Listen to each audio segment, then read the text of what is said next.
with unwavering dedication.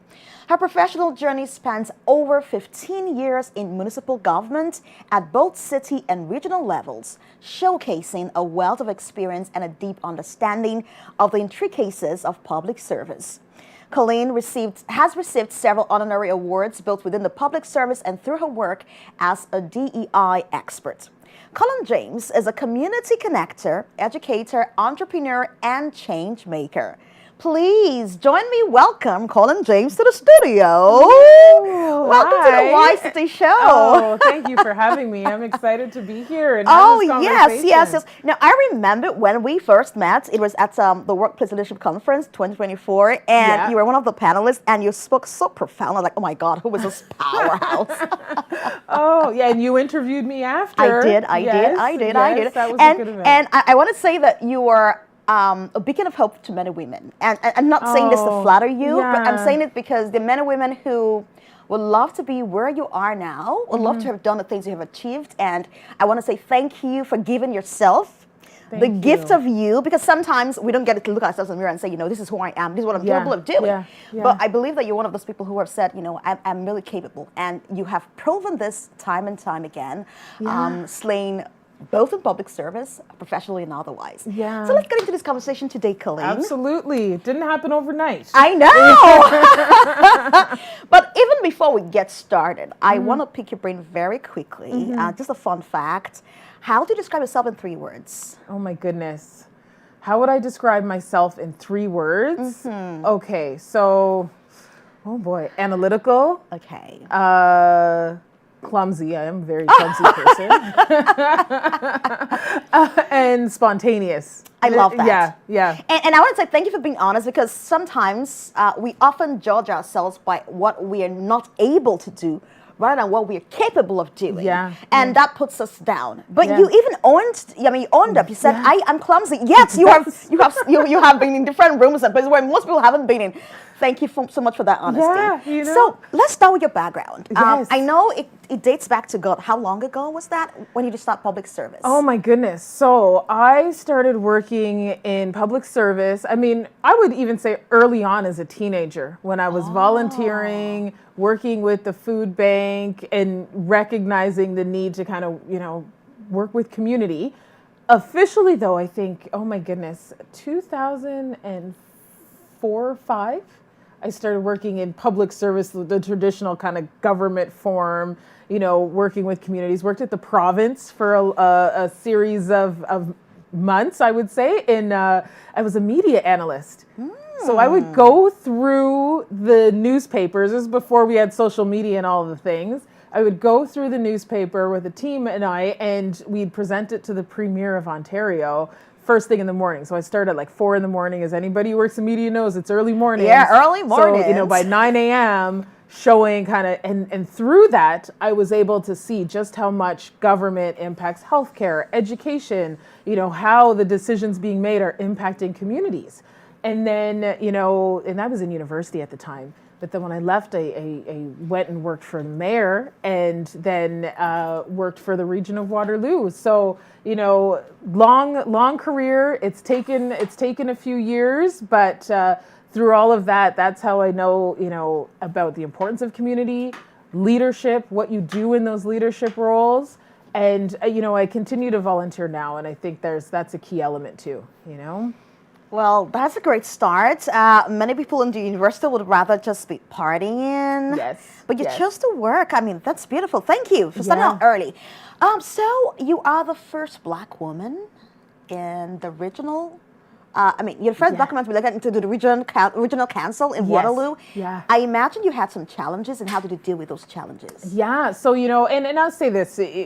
You don't do the things to kind of make history. I think sometimes you're passionate about it. So I ran because I was passionate about creating change, having a voice at the table. Yes, representation mattered. And, I recognized in the 50 years that the region's been around, I'm like, there's never been, big D kind of diversity. But what that does, so, I ran, got in, and then, okay, I've just made history. I'm the first one, the only one.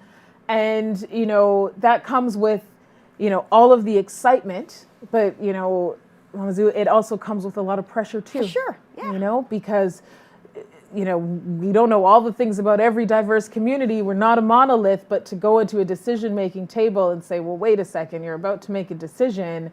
It may impact XYZ community in this way, and being there to make sure that doesn't happen, or that the decisions that are happening are actually going to have the impact they intend to do in a positive way. So it is, with anybody, and in 2022, should I have been the first? I always say no, fundamentally no. At the same time, you didn't even plan to. You didn't even plan to. It wasn't, you don't campaign on being the first to do so. Like, that is just not the thing. But, and for me, it's not even just about me being in this role now. There's people now who see themselves in these positions and say, I can do that. And, what can I do? And those of us that are in the same situation to keep that door open for people. So you can do it. Absolutely. And I love that you said you can do it. And that's the message we want to really drive home today, because men and women who are suffering from imposter syndrome. In fact, we'll come to that. But let me just ask you very quickly before I forget. Yes. You've been recognized, acknowledged, and awarded, for your work across different sectors. Now, what does visionary leadership mean to you? Oh my goodness. So visionary leadership to me means, being bold, being able to take risks, especially when you're working in systems that kind of do the same thing over and over again. Visionary leadership saying, wait a second, we've done this. We're not getting the outcomes we want. So how about we try something else? And that means taking a risk. It also means, for me, especially in some of the capacity of my other work, kind of challenging status quo. And it's also being able to see not just right here and now, but what is a decision going to impact, and how is it going to impact people, not just this year, but 4 years down the road, 10 years down the road, 20 years, and being able to see from kind of that big picture perspective. But for me, ultimately, it's, if you're a visionary leader, you're going to take risks, you're going to get in trouble. That's the good trouble, though. We need people to get in. That. And, you got to be able to push past the fear as well. So, yeah. So trouble is inevitable, right? Because for every leader, there are times where you have to face a situation where you have to defend your name, defend yourself, and maybe your decisions as well. Yes, absolutely. You defend yourself. For me, though, it comes down to, if I'm about to make a decision, I need to know that even if it goes kind of against what people are saying, I'm grounded in the why. Understanding your why. Why are you about to make this decision? Even sometimes if other people might think that's not the right one, I can always speak to that. In how I go about. It has to do with your ethics, your integrity, your moral compass, and sticking to that. And being in politics, sometimes that is challenged. Yeah, it is challenged, and then there's all the things about what goes with public servant life, and being in the public and being highly, scrutinized, and every word could be taken out of context, or, so it's part of it. But I think for me, you just stay grounded in your why and why you're doing things and the decisions you're making. And that kind of keeps me going throughout it all. Well said. Okay, so you're well known for your work as a community connector. Can you share with us a story where you were able to bring people together and make a significant impact, whether in the community or in their individual lives? Absolutely. So in my capacity, I chair sustainability, infrastructure, and development. Transportation is a huge part of that. Our GRT service, our ION service. And, as a look at some of the ways in which our routes are and connecting people, recognized through collaboration with students and community that we needed to extend a service. And, for me, it was working with the students at the time to get this late night loop service. We're all traveling at different times of hours. For me, a big way I brought community together with that was having the students themselves create the motion that I was going to present to council. If you want to get involved in civics and policy and all of that, I said, draft it up the way you think in the whys and what the impact it'll have. And then as a result of that, they got engaged, came to council, delegated, got businesses involved, people who were working late night shifts. And, we spoke about just the need for a late night transit service. We spoke about from an economical perspective, from a safety perspective.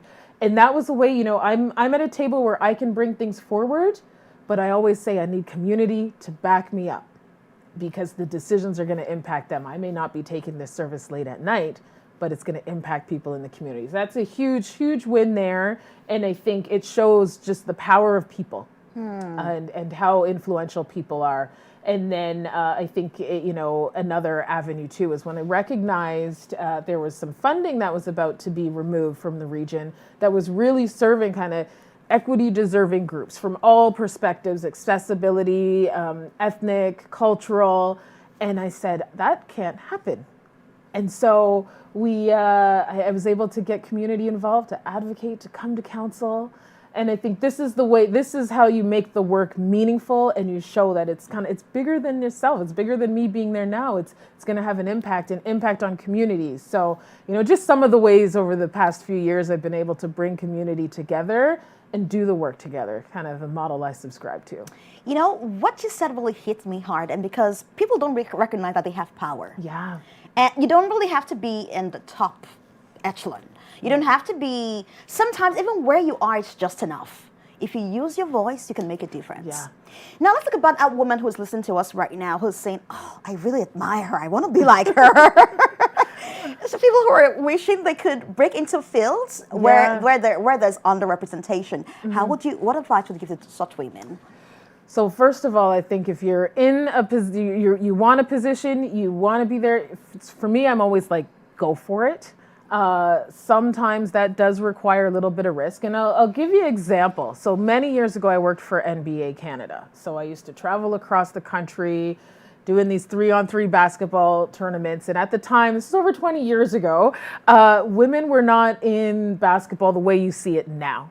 And were you a player, or you were just one of their staff members? I was one of the staff members there traveling around. And I remember when, I love sports. I love basketball. I play, and the opportunity came about. And I remember my dad being like, well, it may be a safety thing. Are you sure you want to be traveling around? And I said, no, this is something I'm passionate about.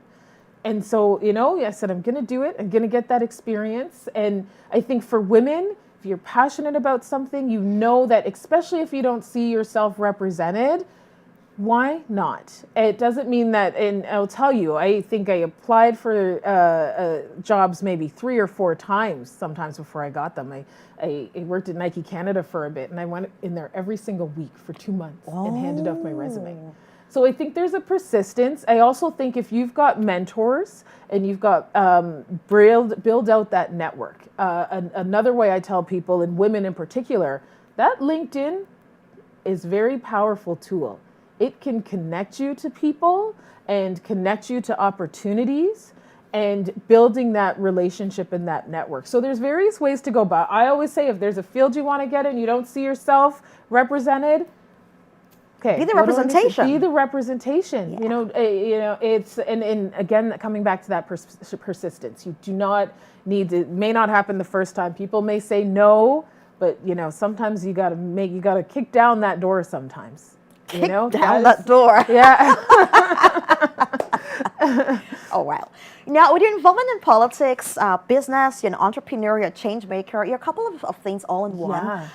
I know for many women, it's the fear of how do I balance my life? How do I spread myself even, across all the multiple responsibilities? But you seem to be holding it finally, at least so I think. Could you share with us a tip or two? How are you coping? Balance, I remember watching, I don't know if it was Shonda or Oprah, some powerful woman who was speaking about just balance and, recognize that balance is what you make it. It's not going to be a 50-50 split. If I'm at an event late at night and I have a young family, there's times where I can't be all of the things all of the times. And I think when it comes to boundaries, balance, you gotta know your boundaries. So for me, and that takes time. I think, when you're just building your career, especially for young people, when I was just starting my career, I was working all the time. You're kind of tunnel vision to get to the thing. And then you recognize, especially as, you get experience, you can't be your whole self and full self if you don't know when to slow down a little bit. And that means setting boundaries. And I had a good employer early on when I worked at the city of Waterloo, and my boss at the time she was like, you're doing all of the things. And she was like, remember, sometimes you're setting a precedent for yourself. If you're going above and beyond that, it's going to impact everything else around you, family. So, be mindful of that as you're doing on, you want to learn more and do more. You may be setting a precedent that it's going to be that much harder to come back from later on. So for me, I think it's a constant trying to get that balance. And some weeks it's very good. Some weeks it is not so good, but it is it's a personal thing. And I think in the climate and time that we're in now, where we know that mental health and wellness is something we need to really ensure and foster, it's okay to say no. You don't need to say yes to everything. And I think sometimes we get caught up in that. So that's one of the things for finding balance. You can say no. And only for me, sometimes it's about what brings me joy too. Because if you're doing the things you're passionate about, it's not work in the same conventional sense anyways. And also having a supportive people and network around you that know and to say, hold on, some of my family will say, Colleen, we haven't really seen you. Like, we need to have our Sunday dinner, and they kind of rein me in. So again, and being able to tell people too, if it's getting chaotic, just say, slow down. And listening to that. Yeah, listening to your body, listening to yourself, and knowing exactly when to take a pause. I love that.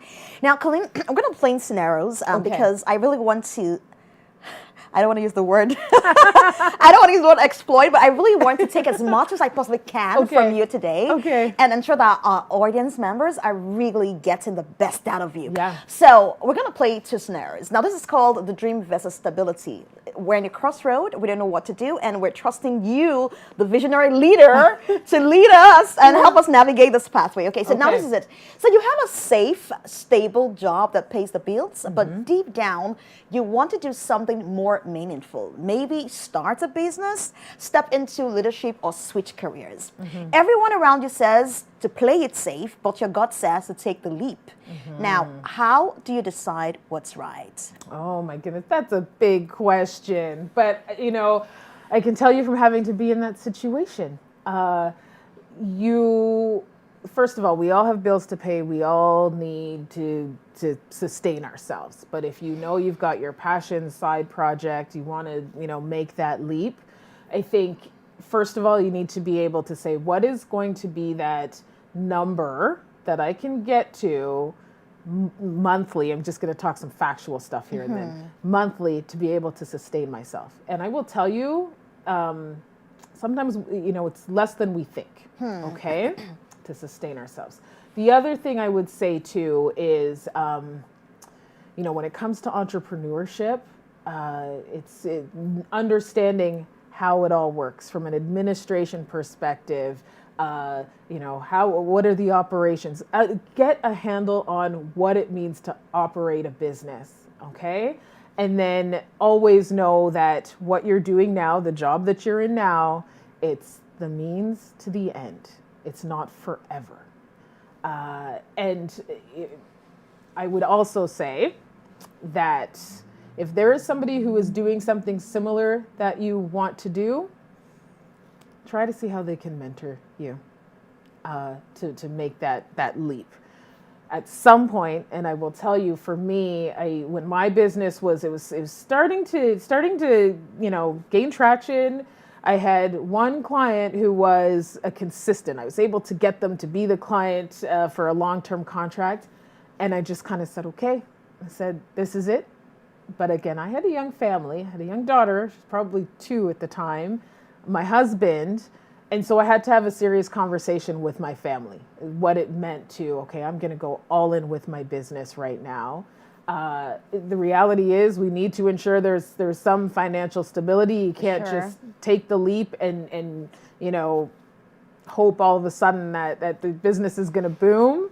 But I would also say too, set a goal in your head for what that kind of timeline is. So if you're starting something on the side, you're working, say, in 5 years, I'm not going to be working here anymore. I think sometimes there is validity in writing the things down in paper, saying it to the universe, have that vision board, and see, this is the goal, and stick to that goal. But again, there's so many factors. But, I don't regret it. And I'll speak to my experience here too. I don't regret taking that leap. I think that what happens is when you leave that employment, the 9 to 5, and you focus on that business, you're able to be more creative because there was that space that was just taking up time. And that's what I found personally. The minute that I left the job I was doing, it freed up space, creativity, and then, it's taking a risk, but at the same time, it's like, you don't have nothing to lose, so go for it. But again, lots of conversations with many people. And I will tell you, the first 5 years of any business, you really don't make any money. They say that it's the first 5 years, and then after that, and that's what happened to me. I had my business for 5 years, had my regular job, and it wasn't until that 5-year mark. So that's why I say, give yourself the 5 years and then say, okay, can I make this leap? I didn't know how you did it, but you're able to touch on every angle. I just went on a rant. Okay, so you've been in business as well because you're an entrepreneur. What has been the scariest move you've made in business, and how did you manage it? Yeah, the scariest move by far was going all in, but betting on myself and just saying I'm going to do this full time. Part of that too, and I think the challenge that came with starting the business was, okay, now it's all on me, and and making sure it sustains itself. And I think with any entrepreneur, it doesn't matter what level a business person is at, how the next 5 years looks will always be something scary to them. And I've spoken to and I've met with and been in spaces with multi-millionaire business owners, people who are small. Doesn't matter where you're at. So, that is the thing. When you're doing your own thing, you got to think it'll always be okay, I need to continue to sustain and build. But again, it depends what you need. People ask me, why don't I scale my business and hire? I have 4 staff. I can manage 4 staff. I don't need a staff of 20 people or 50 people. And again, I think, the risk too is, you're working for yourself, but if you're starting your own business, you remember you're still always working for somebody. So there's still that working with people and clients who are now paying you for something or buying a product, and making sure that product it's proven, it is exactly what the client needs. And continuing that, because I think there's a pressure there. I will say that. Okay, so we have another scenario, and this is the how do I build my network struggle. You mentioned earlier when you were speaking about the importance of being on LinkedIn, actively being on LinkedIn, and of course, being able to get into a room and then speak up for yourself. Yeah. But there are men and women who, for many reasons we know, are shy and reserved, and they don't have the guts or courage to say, this is what I want, this is what I'm here for. You did it for 2 whole weeks, or was it for a month? You said I kept going to Nike every day or something, just because you wanted a job. So for women, this is the scenario now. So someone walks into, networking is important, but walking into a room full of strangers and striking up a conversation feels awkward. Yeah. I agree. Yeah. Now, how do you build genuine relationships, especially when you don't have an established network? Where do you start? Yeah, great question. I think that, for many people, it's uncomfortable. It's uncomfortable to walk into a space. You maybe not know anybody. I used to go to networking events. This is kind of before the LinkedIn and social media stuff. There was like networking events, and there's always somebody in a room. I will say that. There was always that one person who you make eye contact with, that says hello, and you introduce yourself or they introduce themselves. I think part of getting into those spaces and being in those spaces is getting out of that uncomfortable zone. And I value spaces like LinkedIn because it makes it easier to connect with people in a way to say, this is what I can offer, or this is how we can help you. Nowadays with social media, things have evolved so much. That network seems very, you can be talking to someone across the world and they can help you. It may seem like they're right next door. I think when it comes to building your network too, in this community in particular too, it's like 2 degrees of separation. You know, there is somebody who knows somebody. True, true. You know, and I think we don't get what we don't ask for. So for those who, yes, it's uncomfortable to say what we need, but you know what? In some cases, no one's going to do it for you but you. And I think the quicker we realize that, the further along we get as individuals and for whatever our goals are. And, you know, I firmly believe that in the spaces I've been where people have said, no, no, no, I'm like, that's not my space. I'm going to find another space. Or I keep coming back and I'm persistent. I'm like, no, you're missing something here. There's something I can bring in of value. But networking, again, it is, I mean, so it's evolving. It's evolving so much. But I say for those, especially women, and I know some spaces can be very intimidating. It may not be the face-to-face, it may be the email that you're sending. That may be the bridge. I think as well, getting creative too. There's been things I've wanted to say in rooms and I think, oh, I'm not maybe gonna say this right now, but I'm gonna send that email after. And then when we're meeting in person again, you know, so you have to build up sometimes. Yeah. It's not just, it's not sometimes automatic. And I recognize that. Some spaces are not, I don't know how people will react if I say the thing I'm actually really thinking right now. Yeah. So, you know, let me send that email and then build that from there. Yeah. I mean, you already answered my question. I was going to ask you, what is your secrets to building long-lasting, meaningful relationships? But you already shared your persistence, sometimes knowing the medium to communicate with or through. So that's beautiful. I appreciate you. But I'm not going to let you go just yet. And now we're doing another game. This is called This or That. And so you're going to pick one. I'm going to ask you questions so we could guess your leadership style or leadership whatever. Okay. So now, this is too easy for you because you already answered it earlier. Taking risks or playing it safe? Oh, I take risks. Public speaking or one-on-one mentorship? Oh, I would say one-on-one mentorship. And why? I think when it comes to building a relationship and understanding people, I think there's so much value in the mentorship piece because you're learning it's like mutually beneficial. You're learning it's not just a one-way dialogue. You're having communication in 2 ways. And I think this actually provides opportunities for people to sponsor each other and then, you know, take whatever conversations you've had and, you know, this is how we amplify in other spaces. I had a conversation, I'm mentoring this person, they're mentoring me. You need to connect with X, Y, Z. So I think there's long-term value. Public speaking, I mean, I don't mind it, but I like the communication. Yeah, I like because you're a the two-way natural dialogue. communicator.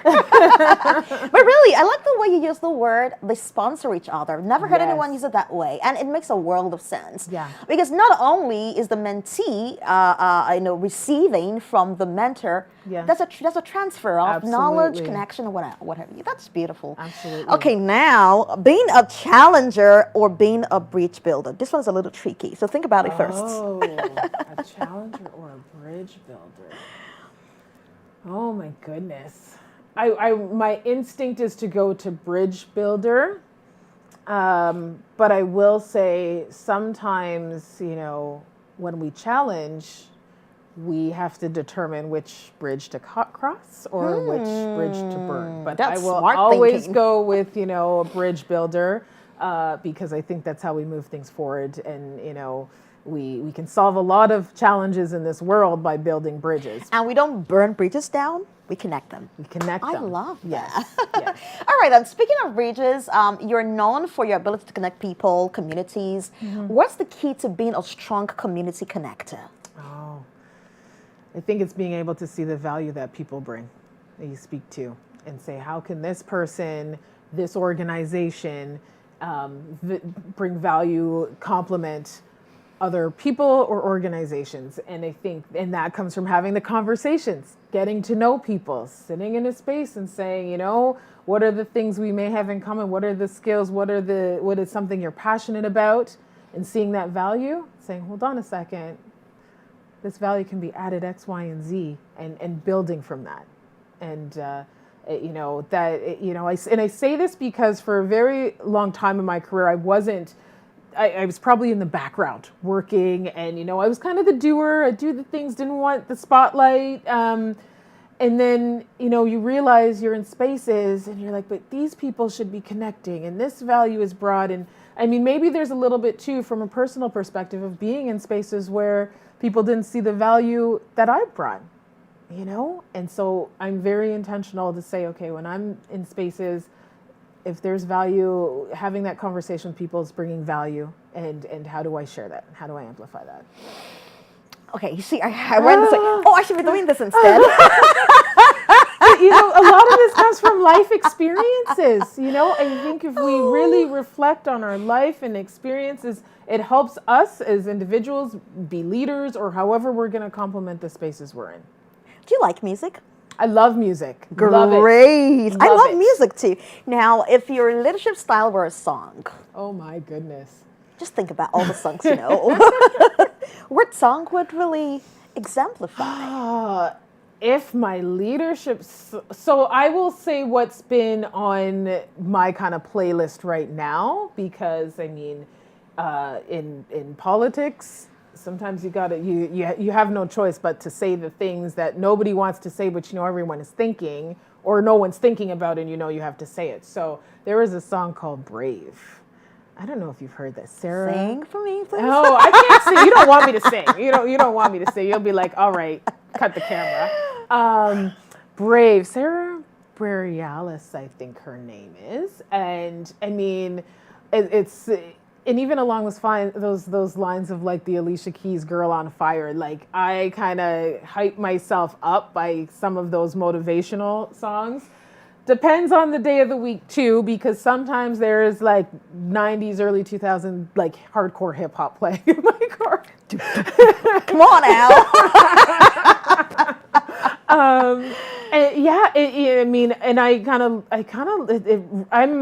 Music gives me life. Like it brings me joy. Mm-hmm. Some people will say they listen to podcasts or they're reading books. I find that, especially, certain types of music, there is a message in that music, and that message is, it's a lesson in life, or it's keeping you going. It's recognizing, things may not always be easy, but, get back up, that type of, so the music to me, it fuels me. And that is constant. My poor daughter, she knows a lot of songs. I'm like, this is way before you were born. You fit in her soul. That's beautiful.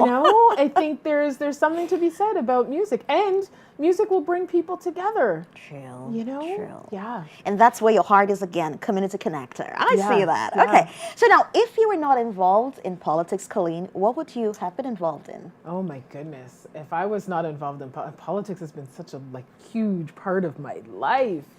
I think it would be, the community work and advocacy, especially around women's rights, girls' rights. I think that is something right now that is really being challenged in a way that, I think we should be really paying attention to. I work with an organization for us girls, providing coding and leadership and mentorship and, empowerment. I think it would be along those lines because, again, what are we without the work we do with other people and how we, especially with our youth. They're literally the future.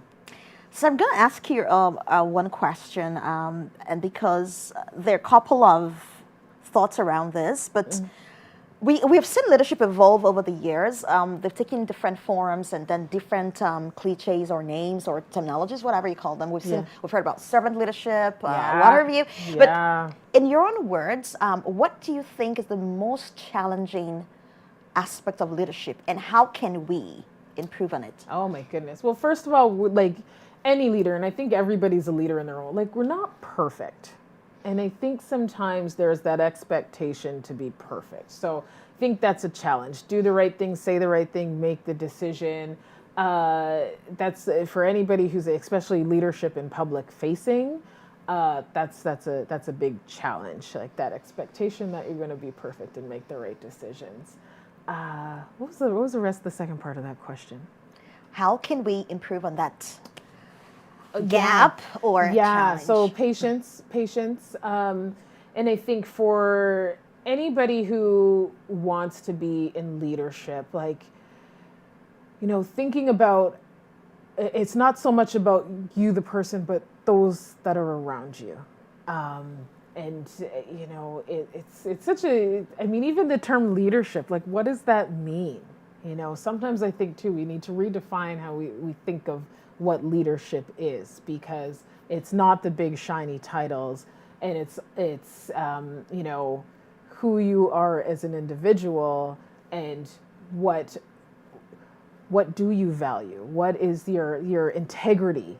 And so I think for anybody who wants to be in leadership, or, is aspiring to leadership, I'm like, always stick to your integrity. Growing up, my dad always said, he's like, no matter what, it's your name. It's that same kind of, stick to your integrity and the why behind what you're doing. And I think for those who want to be in leadership as well, you can define it yourself. Define your leadership style. Define your own leadership style. That's beautiful. And I'm going to ask you 2 questions in one, and just because I don't have a lot of time right now, I wish I had more time. I know. The first question would be this, Colleen. Looking at the future, what leadership traits, or what would you like the next generation of women leaders to challenge? Okay. And then the second question is, my question for today is, can women have it all? What would I like the future generation of women to challenge? For me, this comes down to, challenge it all. The systems that we operate in, you have to think, and I think you mentioned this at some point, there are these roles that historically women are supposed to do and be in and know, that was not defined by, we have to define that, or redefine that. It's funny because I'm thinking about somewhere people comment on how we dress all the time. It's the weirdest thing. First got to council, people would look and say, oh, that's a nice blazer. Oh, this, that, or the other. I'm like, why are you watching what I'm wearing? And I think, even in terms of how we show up, challenge that. There's no rule book that says you have to show up in a space a certain way. I want women who are, you don't have to compromise who you are. Show up, be authentic, and know that you deserve to be in all of the spaces, even if we know some of the rules that we're asked to play by are not defined by us. You can always change them and challenge them as well. And then the second part of your question. The second part of my question is, can women have it all? Absolutely. But what is all? I get to turn it around. What does that mean to you? You can have the partner, the child, the dream job, the dream house. What is that? Does that mean having it all? That has to be self-defined. And I think with that being said, absolutely everyone can have it all, and women can have it all. Isn't about waiting for permission. It's about showing up, stepping up, and making an impact. And so to every woman watching today, if you've ever doubted yourself, felt like you weren't enough, or questioned whether you belong in the spaces you aspire to be in, please take this as a reminder. You do belong there. You are capable, and you always will. As Eleanor Roosevelt once said, no one can make you feel inferior without your concert. So stand tall, take up space. Melissa Drill was here a few weeks ago, and she reminded us to take up space a few weeks, remember? And so go after everything you deserve. The world needs your voice. Now, if you loved this conversation, keep it going. Follow us on CCD TV on all of our social media platforms. Stay engaged, and let's continue to amplify voices that inspire change. Until next time, keep pushing boundaries and chasing greatness. I'll see you again on your Conestoga Today next time. I'm your host, Mama Zo Wilcaro. Bye-bye.